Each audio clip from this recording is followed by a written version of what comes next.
بسم اللہ الرحمن الرحیم۔ پارٹ نمبر 35، آڈیو بک اسلام کیا ہے؟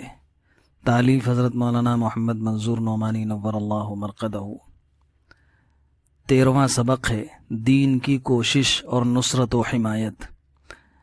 ایمان والوں سے اللہ کا خاص مطالبہ اور بڑا تاکیدی حکم ایک یہ بھی ہے کہ جس سچے دین کو اور اللہ کی بندگی والے جس اچھے طریقے کو انہوں نے سچا اور اچھا سمجھ کر اختیار کیا ہے، وہ اس کو زندہ اور سرسبز رکھنے کے لیے اور اس کو زیادہ سے زیادہ رواج دینے کے لیے جو کوشش کر سکتے ہوں ضرور کریں۔ دین کی خاص زبان میں اس کا نام جہاد ہے، اور مختلف قسم کے حالات میں اس کی صورتیں مختلف ہوتی ہیں۔ مثلاً اگر کسی وقت حالات ایسے ہوں کہ خود اپنا اور اپنے گھر والوں کا اور اپنی قوم اور اپنی جماعت کا دین پر قائم رہنا مشکل ہو، اور اس کی وجہ سے خدا نخواستہ مصیبتیں اور تکلیفیں اٹھانی پڑتی ہوں، تو ایسے حالات میں خود اپنے کو اور اپنے گھر والوں کو اور اپنی قوم والوں کو دین پر ثابت قدم رکھنے کی کوشش کرنا اور مضبوطی سے دین پر جمے رہنا بہت بڑا جہاد ہے۔ اسی طرح اگر کسی وقت مسلمان کہلانے والی قوم جہالت اور غفلت کی وجہ سے اپنے دین سے دور ہوتی جا رہی ہو، تو اس کی اصلاح اور دینی تربیت کی کوشش کرنا اور اس میں اپنے جان و مال کا کھپانا بھی جہاد کی ایک قسم ہے۔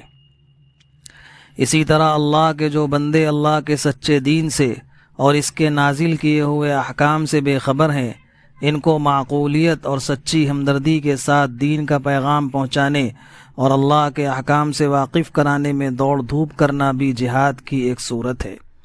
اور اگر کوئی ایسا وقت ہو کہ اللہ اور رسول پر ایمان رکھنے والی جماعت کے ہاتھ میں اجتماعی قوت اور طاقت ہو، اور اللہ کے دین کی حفاظت اور نصرت کے مقصد کا تقاضا یہی ہو کہ اس کے لیے اجتماعی طاقت استعمال کی جائے، تو اس وقت اللہ کے مقرر کیے ہوئے قوانین کے مطابق دین کی حفاظت اور نصرت کے لیے طاقت کا استعمال کرنا جہاد ہے۔ لیکن اس کے جہاد اور عبادت ہونے کی دو خاص شرطیں ہیں۔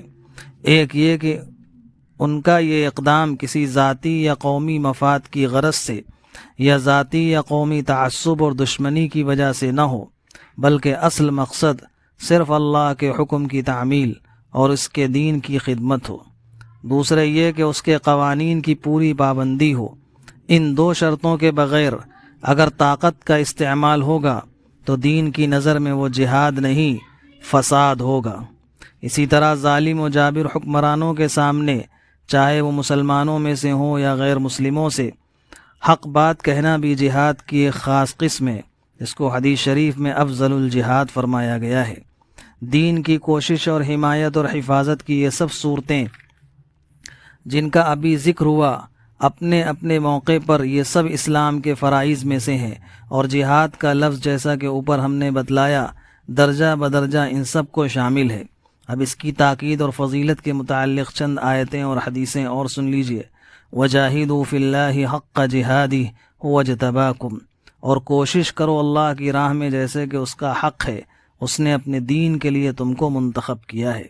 یا ایھا الذین آمنوا هل أدلكم على تجارة تنجيكم من عذاب أليم تؤمنون بالله ورسوله وتجاهدون في سبيل الله بأموالكم وأنفسكم ذلكم خير لكم إن كنتم تعلمون يغفر لكم ذنوبكم ويدخلكم جنات تجري من تحتها الأنهار ومساكن طيبة في جنات عدن ذلك الفوز العظيم۔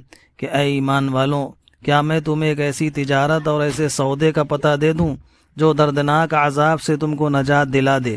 وہ یہ ہے کہ اللہ اور اس کے رسول پر تم ایمان کو استوار کرو، اور اس کی راہ میں یعنی اس کے دین کے لیے اپنے مال اور اپنی جی جان سے کوشش کرو۔ یہ نہایت اچھا سودا ہے تمہارے لیے اگر تمہیں سمجھ بوجھ ہو۔ اگر تم نے اللہ اور رسول پر ایمان اور اس کی راہ میں جان و مال سے کوشش کی یہ شرط پوری کر دی، تو وہ تمہارے گناہ بخش دے گا اور تم کو عالم آخرت کے ان باغوں میں داخل کر دے گا جن کے نیچے نہریں جاری ہوں گی، اور غیر فانی جنت کے عمدہ مکانوں میں تم کو بسائے گا۔ یہ تمہاری بڑی کامیابی اور بامرادی ہے۔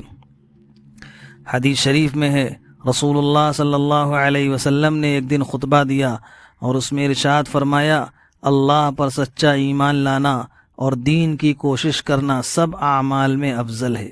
ایک اور حدیث میں ہے، حضور صلی اللہ علیہ وسلم نے ارشاد فرمایا، جس بندے کے پاؤں پر راہ خدا میں چلنے کی وجہ سے گرد و غبار پڑا، یہ نہیں ہو سکتا کہ دوزخ کی آگ پھر اس کو چھو سکے۔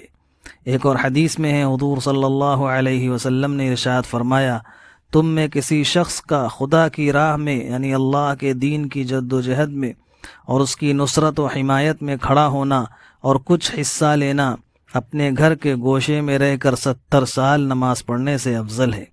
اللہ تعالی ہم سب کو توفیق دے کہ ہم بھی دین کی کوشش اور نصرت و حمایت کا یہ اجر و ثواب حاصل کریں۔ وما علینا الا البلاغ، 35واں حصہ مکمل ہوا۔